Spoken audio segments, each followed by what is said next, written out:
We got two fighters who, while they are very high level, I will have to argue that I'm kind of surprised that this is the co-main event, man. Misha Cirkunov facing off against Ryan Spann. I'm all about my guy Ryan Spann, but Misha Cirkunov, man, listen, he's 2-3 in his last five, all in the first round. Either he gets knocking, or either he's getting knocked out, or he's submitting you in the first round. There's no other way about it. But this is a dude who is 15-5 in his MMA career, 6-3 in the UFC, facing off against Ryan Spann, who I believe just lost a lot of momentum due to getting knocked out in the first round versus Johnny Walker in his last fight. But nonetheless, 18-6 in MMA, and he is 4-1 in the UFC. Now, I want to ask you a question off the bat, man. Am I wrong by comparing this fight a lot to the Alexei Oleinik Chris Daukaus fight? No. That's if I had to guess, I would also say that's a pretty spot on with Krishnov as Olenek and Spann as Daukaus. As Daukaus, yeah. So like, I know you alluded to it a little bit earlier, so I want to let you.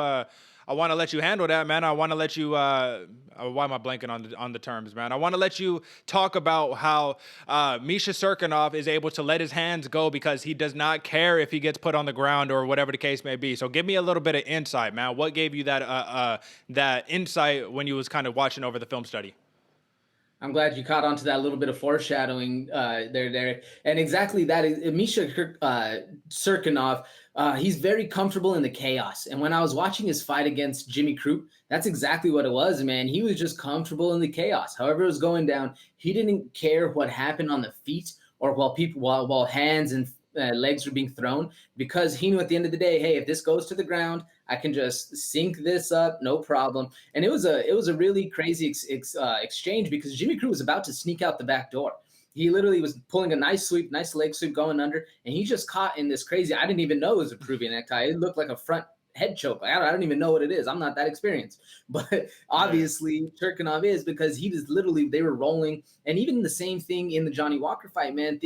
When things are happening, he's a lot comfortable, almost to a fault, like when the Glover Teixeira and the Johnny Walker fight, where he's cool with just letting things go. And to me, that's exciting as a fighter, because when you're comfortable just throwing hands and not worried about staring in the mirror, Yeah. and you're okay with being taken down, you're okay with how the fight ends like that. That's what really gets me as a fan super excited, and should get everyone else super excited, because like you said, Derek, he's big, he's strong, he's gonna work for that takedown, and he's also down to go out on his shield. You know what I'm saying? Like, if you don't put him out, he's gonna choke you out. So you better end this fight early. What do you think? Well, no, I'm basically in agreement with you, man, and I love that style. You know, I always tell you, the people who are able to just reckless abandon, walk forward, and do all that, and that's literally what I wrote down in my notes. I said, Misha Cirkunov, reckless abandon. He does not care. He will overextend himself on his strikes, which is how he often gets knocked out, because he doesn't care, man. And take him to the ground, that's fine. And you're only seeing those high-level Peruvian neckties and those types of submissions from the Alexei Oleyniks, from the Misha Cirkunovs,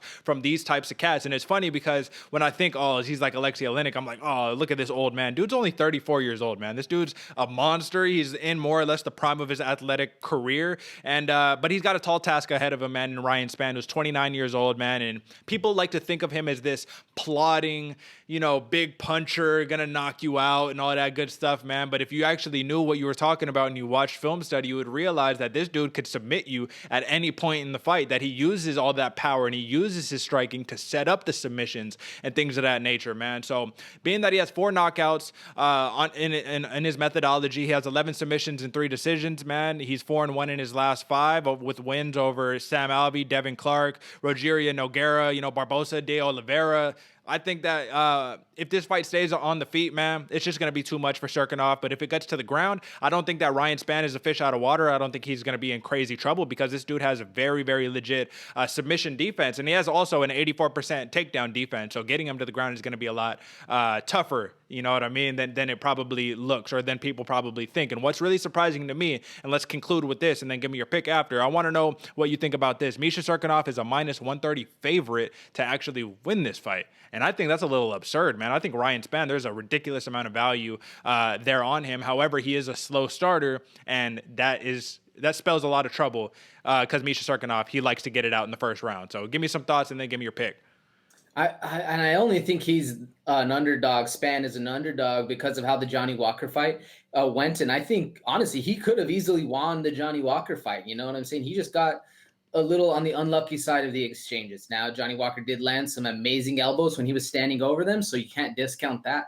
But to have him that much of an underdog, it's something fishy going on that one for me personally. I got Spann getting the KO win round one because I don't agree with the fact that he's plodding or he's slow. Man, he's very fast, very explosive. He does start a little slow, but once he gets going, man, he's very hard to put out. Well, who are you going with and why?